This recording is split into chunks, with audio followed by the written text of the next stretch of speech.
Je vais te partager dans cette vidéo mon expérience. Cette semaine, je suis allé dans plusieurs clubs d'affaires. Donc, voilà le premier club où je suis allé. Ensuite, je suis allé donc Biz Club. Ensuite, je suis allé à Business Autrement où j'ai participé à 2 événements et BNI. Alors là, j'y suis pas allé cette semaine, mais j'y suis déjà allé.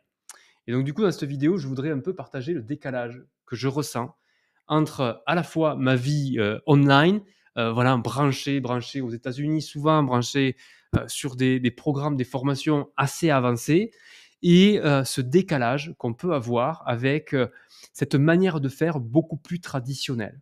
Et mon rêve, ça serait de pouvoir, unir la tradition, de faire du business comme avant, en se serrant la main, en étant dans la proximité, autour d'un moment convivial, mais aussi la modernité. Alors bien qu'il y ait des signes, d'adaptation, d'hybridation à la fois des contenus en ligne et des contenus en présentiel, bien que, il propose un petit peu des formations et un petit peu de suivi, en lien avec l'intelligence artificielle, aujourd'hui, je vois un gouffre entre, les échanges et les expériences qu'on peut vivre en local avec d'autres entrepreneurs et ce que je peux voir, de loin quand je suis, sur internet et en fait, ça crée une frustration chez moi. Je me suis même posé la question si je ne devais pas déménager, peut-être à Paris, au moins à Toulouse ou même peut-être à San Francisco, aux États-Unis ou dans un autre endroit du monde, parce que je ne trouve pas un groupe d'entrepreneurs avec qui je partage les valeurs, qui ont envie à la fois d'être très branchés, très connectés, à être à la pointe de ce qui se fait, tout en étant ancrés et connectés en local. Je ne sais pas si tu as vécu toi aussi cette expérience, tu peux la partager en commentaire, cette déception. C'est super sur le moment, ce moment de convivialité, de partage, d'échange, de jeu aussi, c'est vraiment génial, mais ensuite, j'ai jamais trouvé le bon chemin, le bon parcours pour pouvoir construire des relations qui ont du sens dans le temps, pouvoir collaborer, se recommander et vraiment travailler ensemble, ouais, tout en étant dans une ambiance qui, soutenante, un environnement qui nous soutient, et qui respecte notre parcours, notre singularité. Donc je vais aussi dans cette vidéo te partager ma vision et comment à partir de cette expérience, je vois, j'ai, une vision plus claire de ce que va être la Facilitadoria. Alors la Facilitadoria, c'est un espace de facilitation à l'ère de l'IA. Ça serait un endroit comme une pizzeria, une libreria, une, cafeteria, un endroit de convivialité où on se retrouve et où le grand thème, c'est l'intelligence artificielle. On pourrait y venir pour travailler ensemble, pour partager, pour se former, et pour, rendre en fait cette approche de l'intelligence artificielle plus humaine, ancrée, enracinée dans le local. Et je trouve que le modèle d'affaires est peut-être un modèle, et je n'y avais pas pensé avant, pour développer la Facilitadoria. Mais avant de continuer plus loin, je voudrais que tu me rappelles et que tu m'expliques c'est quoi un modèle, un club d'affaires et pourquoi on rejoint un club d'affaires? Un club d'affaires, c'est un réseau structuré où des professionnels se réunissent régulièrement pour échanger des recommandations, partager des opportunités et créer des relations d'affaires solides. Les membres s'engagent souvent à recommander les services des uns et des autres et à participer activement aux rencontres. On rejoint un club d'affaires pour étendre son réseau, trouver de nouveaux clients et bénéficier d'un soutien collectif pour développer son activité. L'idée est de s'appuyer sur la force du groupe pour accélérer la croissance de chaque membre. Intéressant, définition assez classique, mais finalement ça correspond assez bien à ce que pourrait être la Facilitadoria. La difficulté que j'ai quand je parle de l'IA, c'est comment attirer des gens qui veulent, se développer, développer leur activité avec. Pas simplement en parler ou pas simplement, voilà, moi j'ai envie d'avancer, j'ai envie de construire avec des gens qui ont aussi, eux aussi envie de construire. Et quand donc là, je suis reparti de ces événements avec, ça bouillonnait d'idées dans ma tête et je me suis dit: «Mais, en fait, est-ce qu'ils ne sont pas en train de rater quelque chose?» En fait, l'IA devient quand même assez centrale comme sujet et je trouve qu'ils ne sont pas mis à jour, en fait. Eux-mêmes, ils n'ont pas vécu le processus de mise à jour, le monde a changé. Et quand je vois comment ils développent leur activité, ils le développent finalement d'une manière assez traditionnelle. Il y a des choses que j'aime beaucoup, mais il y a des choses que je trouve ils sont à côté de la plaque, en fait. Et donc rejoindre un endroit où tu es censé développer ton activité, par des gens qui eux-mêmes n'ont pas fait ce travail de se poser les questions et à quel niveau je peux inclure l'intelligence artificielle pour à la fois se développer nous-mêmes, mais aussi aider nos membres à se développer. Et il y a 3 niveaux sur lesquels ils pourraient se développer. C'est, 1, attirer plus de personnes et quand j'ai rejoint, quand j'ai participé à une formation IA, une formation courte, hein, dans le réseau, Business Autrement, beh, oui, ça fait venir du monde. Donc déjà, le thème de l'IA permet de faire venir du monde. Ensuite, si on structure au sein du club d'affaires un accompagnement autour de l'IA, eh bien, ça va permettre de faciliter les conversions de prospects en clients, donc en membres, en adhérents, pour utiliser les mots exacts, les termes exacts. Donc voilà, il y a vraiment 2 grands points forts, c'est le sujet et ensuite, s'il y a quelque chose avec de l'IA, je suis convaincu qu'il y aurait plus d'adhésion. Et le troisième point, c'est comment utiliser l'IA pour faciliter l'engagement. Je ne sais pas où en est aujourd'hui BNI, parce que BNI, c'est une institution, hein, c'est dans le monde entier, par rapport à ça. Mais du coup, la clé, c'est l'engagement des membres et c'est ça qui va créer la valeur au sein du réseau. Puisque la différence entre une autre structure, par exemple un centre de formation, c'est le fait que chacun vient apporter sa valeur au réseau et en retour, en fait, donc c'est du win-win. Plus on investit, plus on s'investit, plus on apporte de la valeur, plus on en retire de la valeur. Donc c'est aussi un état d'esprit. Et ça, moi, j'aime beaucoup cet état d'esprit. Et je voudrais attirer des gens qui sont dans cette même dynamique. J'ai toujours trouvé ça curieux. Dans l'Antiquité, c'était l'inverse. Le milieu de la vie était considéré comme la période d'épanouissement. Mon 30e anniversaire m'a déjà mise de mauvaise humeur, alors je n'ose imaginer le 40e.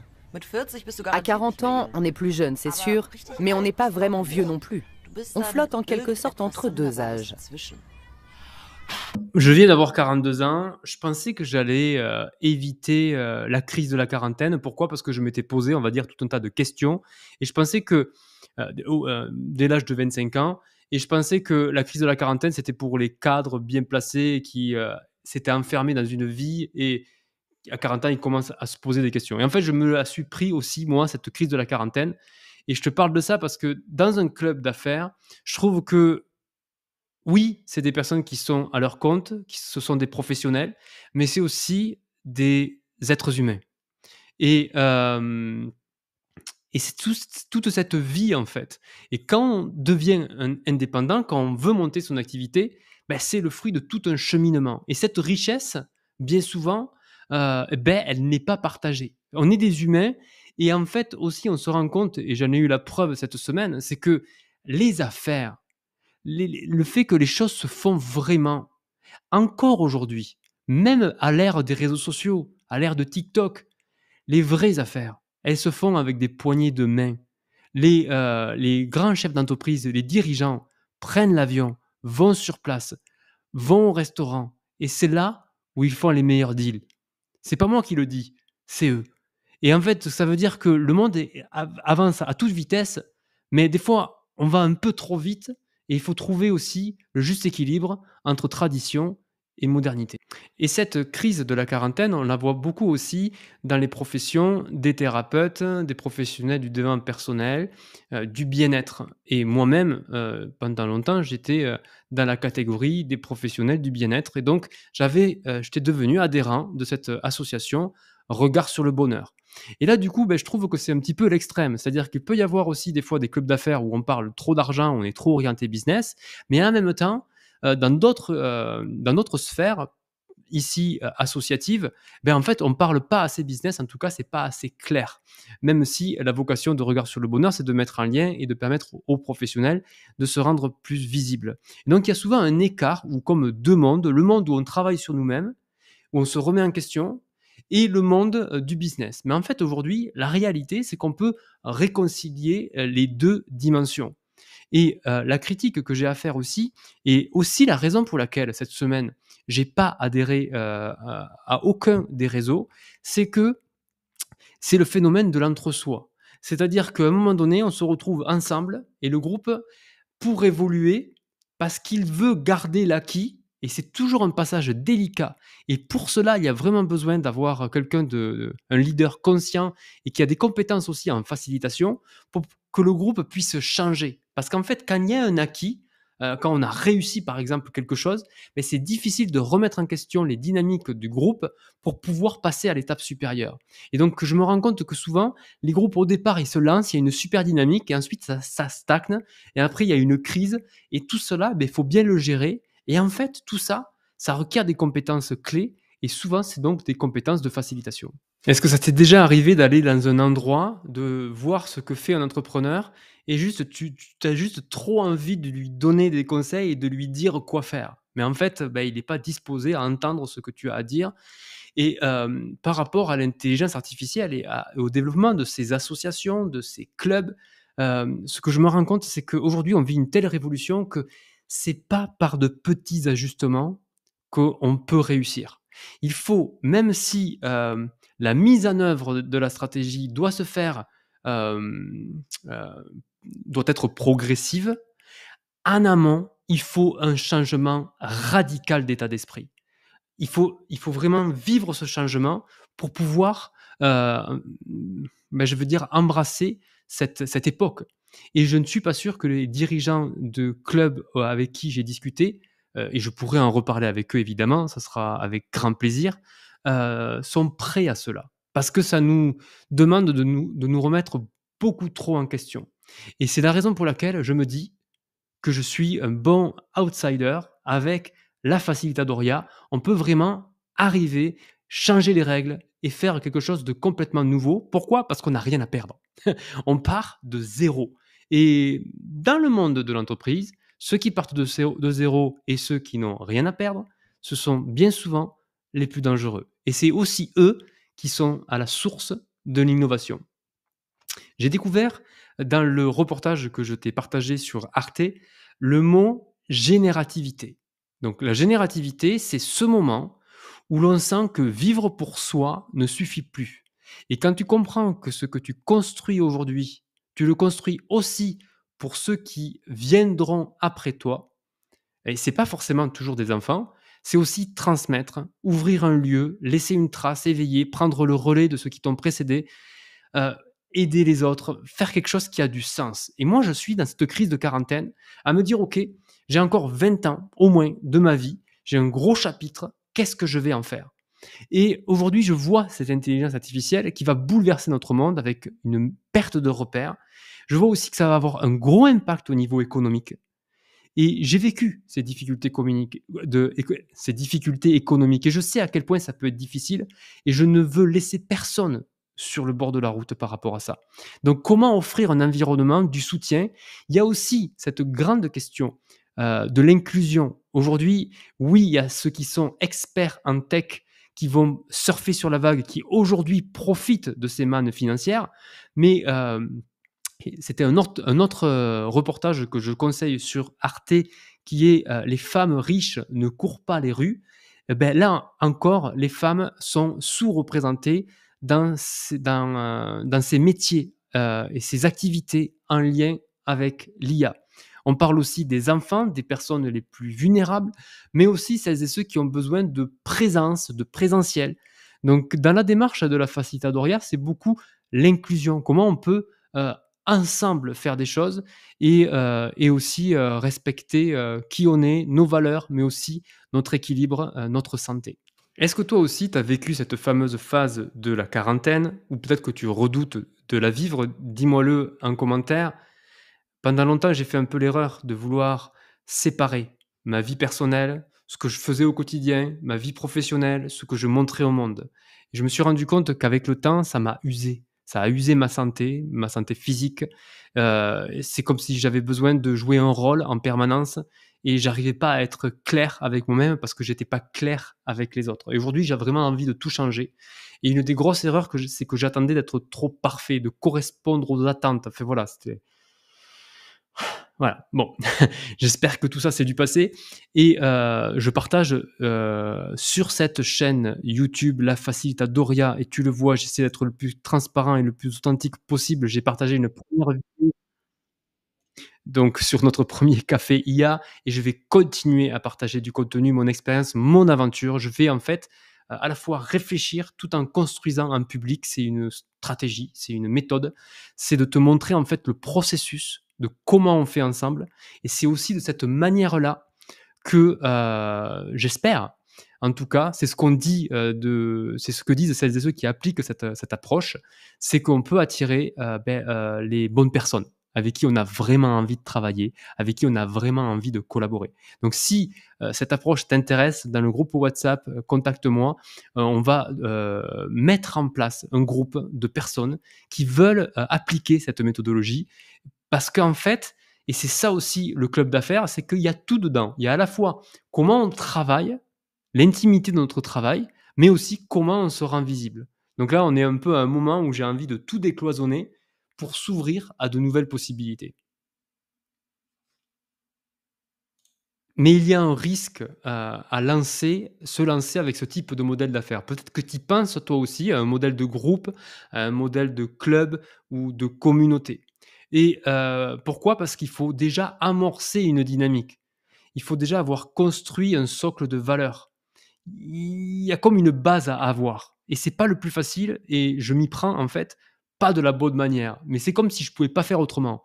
Pour moi, ça serait vraiment facile de rejoindre un club et d'y apporter tout ce que je sais. Mais il y a une part de moi qui veut aussi, que ça soit, complètement aligné à qui je suis, avec les valeurs que je partage avec Marie-Pierre et qu'on a déjà comme un premier socle de valeurs qu'on a commencé à construire et qu'on a envie de diffuser autour de nous. Donc voilà, dans les prochains jours, je vais voir comment faire avec ça et j'ai compris aussi une chose, c'est que je parle trop de mes projets, je parle trop de la Facilitadoria et c'est comme si je ne m'intéressais pas assez au projet de l'autre. Donc ça, c'est vraiment une petite erreur que je vais corriger, dès la semaine prochaine et aussi ce que je vois dans cette, donc adhésion à la Facilitadoria, pour donc, j'ai écrit ici, c'est rejoindre un espace où l'on prend le temps de se rencontrer pour de vrai, d'apprendre plus vite ensemble et d'exercer, les métiers de demain. Donc là aussi, j'ai besoin de faire le lien entre l'impact économique, de la vie sur la vie de l'entrepreneur, pour l'entrepreneur et pour justifier l'adhésion à la Facilitadoria. Et moi, je viens du monde de l'accompagnement, donc c'est clair qu'aujourd'hui, ce que je vois, c'est que de toute façon, il y aura un entretien d'entrée pour apprendre à connaître vraiment le nouveau membre. Donc c'est à la fois comment concevoir un parcours qui sera singulier pour la personne, tout en étant soutenu par le collectif. Je crois que c'est quand même ça le plus gros enjeu. Donc ce que je vois, c'est que, on pourrait avoir un événement avec le café IA autour des pratiques, des cas d'utilisation. Comment on fait? Comment on utilise ChatGPT? Et en parler. Quels sont les enjeux, les problématiques qu'on rencontre? Le problème d'éthique. Voilà, tous ces problèmes, on pourrait en discuter autour d'un café IA. Et ensuite, on pourrait imaginer, là, les clubs m'ont inspiré, et c'est quelque chose qui fonctionne très bien avec les entrepreneurs, c'est les petits-déj d'entrepreneurs ou les déjeuners d'entrepreneurs. Et donc ça, on pourrait avoir un format où on est plus dans se recommander, développer son activité, augmenter son chiffre d'affaires, faciliter les recommandations, voir comment on peut collaborer avec les autres pour travailler ensemble, répondre à des appels d'offres. Enfin, voilà, un côté un peu plus business orienté. Et puis, il pourrait y avoir des formations de base, des formations courtes pour pouvoir, voilà, juste sur des sujets précis, comme par exemple l'utilisation du compagnon IA ou utiliser ChatGPT comme un assistant IA ou comment mettre en place et collaborer avec des agents IA. Donc voilà, des formations courtes, impactantes, à très forte valeur ajoutée. Et ensuite, la différence, et là on pourrait se différencier, ça serait avec des ateliers. Donc là, toute la démarche de la facilitation, c'est d'utiliser l'intelligence collective au service de l'activité de chacun et de chacune, comme si on était finalement dans une entreprise et qu'on travaillait ensemble en équipe. Et donc là, ça serait des ateliers avec un facilitateur. Et on pourrait avoir, de ce fait, une offre qui soit complète, qui soit globale Et évidemment, ce à quoi je pense et ce qui m'anime déjà profondément et qui me motive, c'est qu'on pourrait voilà, organiser des soirées, partir un week-end ensemble, se faire des aventures, s'organiser des retraites ici en France ou ailleurs. Enfin voilà, il y a tellement de choses qui pourraient se faire. Mais là, ce que je me rends compte, c'est qu'au final, le plus important, et ça changera jamais, le plus important dans un business, ça reste l'humain, ça reste la relation. Voilà, donc oui, intégrer l'intelligence artificielle, voir comment tout ça peut faciliter ce processus, ce lancement d'activité, mais sans perdre le goût de l'humain. Et si la nouveauté te fait un petit peu peur, mais que tu as envie quand même de te lancer parce que tu as un esprit pionnier, eh bien, voici le calendrier des activités de la Facilitadoria au menu, nous avons le café IA vendredi, deuxième café IA, ça se passe à Groyer. On va partager autour de nos pratiques, de nos usages ou celles qu'on observe autour de nous. Lundi prochain, en deuxième édition de la formation, enfin deuxième chapitre de la formation IA, on va aborder un autre sujet. Profites-en, c'est gratuit. Plus tard, ça sera inclus dans l'adhésion. Et puis, troisième événement, contacte-nous si tu veux y participer. C'est l'atelier Ramène ta fraise où on utilise l'intelligence collective, un processus d'intelligence collective au service de ton projet tout en utilisant l'intelligence artificielle. Et l'idée, c'est vraiment que tu repartes de l'atelier et que que tu sois désinhibé par rapport à ta communication et que tu communiques enfin sur ce que tu fais tout en étant dans le flow et l'authenticité. Voilà pour ce calendrier. N'hésite pas à revenir vers nous, vers Marie-Pierre, pour partager tes questions, tes envies, tes idées. Et ça sera un plaisir de découvrir ton projet là où tu en es et avancer ensemble. Voilà pour cette vidéo. J'espère que ça t'a plu. Dis-moi en commentaire. N'oublie pas de t'abonner à la chaîne. Là, je vais préparer à manger maintenant. Et voilà, moi, dans cette vidéo, sur cette chaîne, de manière générale, ce que je vais faire, c'est que je vais continuer à te partager. Je suis parti pour 20 ans. Sérieux, je suis prêt. Pour 20 ans. Et on va voir ce que peut devenir la Facilitadoria. Et en fait, quand je vois la convivialité des repas que j'ai eus cette semaine dans les clubs, je me dis que ça se trouve, la Facilitadoria, ça deviendra un petit peu comme une chaîne de restaurants. On ne sait pas. Parce que du coup, on voit bien que c'est là où on peut faire le lien. Et en même temps que associé à ce restaurant, il y ait des workshops, des ateliers, en fait, qu'on puisse faire ce qu'on a envie de faire quand on a envie de le faire. Parce que bon, voilà, si on se lance en tant qu'entrepreneur, ben, c'est bien pour être libre, c'est bien pour faire ce que l'on veut. Donc, c'est aussi ça qui m'anime profondément.